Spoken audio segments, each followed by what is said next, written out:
The Last of the Really Great Whangdoodles by Julie Andrews Edwards. Part 1. Challenge. Chapter 1.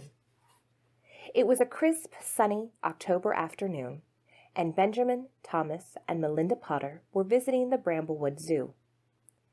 They hadn't particularly wanted to go to the zoo, but Mrs. Potter had been very firm about it. "Daddy has been working extremely hard," she had said, "and I think he needs an afternoon of peace and quiet. Here's some money. I suggest you go to the zoo." There was no arguing with Mrs. Potter in this mood, so the three children had dutifully taken the bus from the stop at the corner of their street and had ridden through the pretty university town of Bramblewood as far as the zoo. Although it was the end of October and very cold, the sun was shining brightly from an unusually clear sky. Only a few clouds on the horizon gave a hint of possible rain. Late autumn leaves blew along the pavement and rolled in through the main gates of the zoo as if inviting the children to follow. On this lovely Sunday, the place was crowded with visitors, and there were popcorn sellers, balloon vendors, and a man pushing a yellow cart piled high with toys. Children yelled happily as they scampered to the rides and to the animal cages. In spite of their early reluctance to venture out, Benjamin, Thomas, and Lindy had to admit, now that they were there, that the zoo didn't seem a bad place to visit after all. "I want to see the tigers," Tom announced. "I want to see the donkeys and the ducks," countered Lindy. "Donkeys and ducks?" Tom scoffed. "Anyone can see a donkey or a duck, and you don't have to go to the zoo for that. That's just a waste of time." I know," Lindy replied. "I just feel like seeing a donkey and a duck today. I don't know why." "Oh, look, if we're going to spend the afternoon trailing around looking at animals like that—" "Well, we're not," Ben interrupted firmly. He was used to his younger brother and sister squabbling with each other. "We're going to see the elephants first because I'm the oldest and I'm in charge. Come on."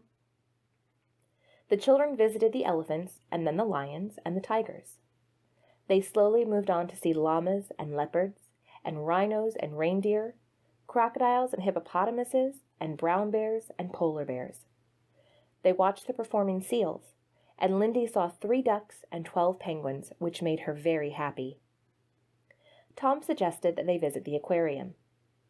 They wandered through the dim corridors whose only light came from the many illuminated tanks in which turtles, sharks, eels, and other underwater creatures were to be seen. It was gloomy and damp inside. Lindy was very glad when Ben chose to go to the reptile house, but she clung tightly to his hand as she gazed at the cobras and rattlesnakes and a giant python. "I'd love one of those for a pet," Tom said enthusiastically. "Ugh, I think they're gross, really gross," Lindy exclaimed. "You just say that 'cause you're scared of them." "No, I don't. They're not my favorite things, but I'm not scared." "Then why are you sucking your thumb?" "I like the taste." "Cut it out, you two," said Ben. "What shall we do next?" Lindy announced that she was tired, cold, and extremely hungry. The children bought a bag of delicious, sticky-looking donuts and 3 cups of hot, sugary chocolate. Carefully, they carried the steaming mugs to a bench that caught the late afternoon sunshine and which was close to a fenced yard containing 2 large, disdainful-looking giraffes. Lindy had no sooner sat down than one of the giraffes spotted the donut she had in her hand and immediately undulated towards her on spindly legs, looking as though his knobby knees would buckle beneath him at any moment. The animal lifted his long neck over the wire netting and brought his face to within inches of Lindy's, just as she was about to take a large mouthful of her donut. The giraffe and the child gazed at each other with serious concentration for a moment. Then Lindy solemnly said, "No," and moved herself and her donut further along the bench out of the giraffe's way. "That's really an extraordinary animal," mused Ben as he watched. "Imagine being born with a long neck like that. Imagine being able to reach the tops of trees quite easily." "I'd like that," said Tom. "You could see the world from up there." "I like giraffes a lot," Lindy spoke with her mouth full. If you could have any animal out of the zoo, which one would you like to take home? Ben suddenly asked. The python. Tom spoke without hesitation. Gross, said Lindy. I'd have a penguin. What would you have, Ben? I don't know. Ben thought about it as he sipped his hot chocolate. I'd like something unusual. An orangutan, perhaps, or an anteater. Maybe a gorilla. You'll excuse my butting in, said a voice immediately behind the children, but if you're looking for something really unusual, have you considered a Whangdoodle? The children spun around. Sitting on the grass behind them, knees drawn up almost to his chin, was a small man. He was holding a rolled umbrella made of clear plastic. I beg your pardon, sir, Ben said, but did you say something? Yes, I did. I said, have you ever considered a Whangdoodle? The little man got up slowly. He had a round, cheerful face with bright blue, sparkling eyes, and the few hairs still growing on his balding head were long and gray and flying in all directions. He wore an old brown sports jacket and a blue checked shirt with a purple-yellow spotted scarf tied in a casual bow. He had shabby brown trousers and old but highly polished shoes. Ben said, Excuse me, but I don't think I've heard of a Whangdoodle, sir. The remarkable-looking gentleman smiled, leaned on his umbrella, and crossed one foot over the other. That's not surprising. It's an extremely rare creature. In fact, I believe there's only one left in the whole world. What does it look like? Tom asked. Well, now, I've not actually seen the Whangdoodle myself, countered the stranger, although I do hope to one day. Then how do you know about it?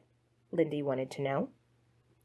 Ah, that's a long and complicated story, he replied. Here we are chatting away, and I don't even know your names. Tom tugged at Ben's sleeve. He was suspicious of the stranger, and wanted to warn Ben that they should be leaving immediately and heading for home. But Lindy was already cheerfully giving out information. My name is Melinda Potter. Everybody calls me Lindy. How old are you, Lindy? I shall be 8 on December 3rd. Which means she's 7, growled Tom. Ah, but of course. The man turned to him. And how old are you, young man? 10. My name is Thomas Potter. And I'm Benjamin Potter, Tom offered. I'm 13. What about you? What's your name? Lindy wanted to know. The stranger placed a hand on his forehead. Goodness, what is my name? It seems to have escaped me for the moment. Lindy giggled. Tom nudged Ben hard and jerked his head as though to say, Let's get out of here. But it's really of no importance, continued the man. What is important is that this is a most pleasant afternoon, and if I'm not mistaken, it is only 2 days before Halloween, is it not? Lindy gave a little hop of excitement. Do you know what I'm going to be when we go trick-or-treating? She asked. Let me see if I can guess. He looked thoughtful. Snow White, or possibly Cinderella? No, I'm going to be a lion, she said proudly. And very ferocious, I'm sure you'll be. What about you, Thomas? What are you going to be? I'm going to be the Hunchback of Notre Dame. And you, Benjamin? I haven't quite decided yet. I don't know whether to be Dracula or Frankenstein. Well, I hope I don't bump into any of you in the dark. I think I would be very scared. Maybe I'll change my mind and go as a Whangdoodle, Lindy said brightly. The little man chuckled. What a good idea. You know, I don't really think there is such an animal, Tom blurted out.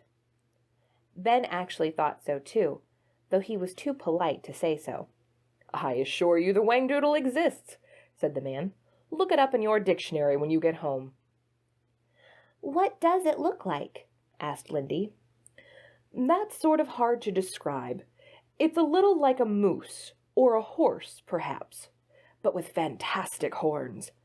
And I believe it has rather short legs. Where does it live? Inquired Tom. Oh, far, far away, which is a good thing, for if it were here, it would be in a cage like all these other poor animals. I do so hate to see things in cages, don't you?" "Why do you come to the zoo if you don't like it?" asked Lindy with her usual candor. "I come to study the animals. I'd prefer to study them in their natural environments, but I just haven't the time." Ben suddenly remembered to look at his watch. "Gosh, we're late. You'll have to excuse us, sir, but we have to go now, or we'll miss our bus." The little man took a large watch from his pocket. "Yes, it is late," he said, "and we'd better hurry because it is going to rain." He unfurled his umbrella with a flourish and opened it over his head. Large yellow butterflies were painted all over the clear plastic. "Allow me to escort you," he said, and walked briskly toward the front gate of the zoo. Lindy fell into step beside him. "I love your umbrella," she said admiringly. "I bought it because it's cheery and it makes people look up. Have you noticed nobody ever looks up?" The man's voice was suddenly irritable. "Nobody looks at chimneys or trees against the sky or the tops of buildings. Everybody just looks down at the pavement or their shoes. The whole world would pass them by, and most people wouldn't notice." Ben and Tom discovered that they were looking at the pavement as they spoke.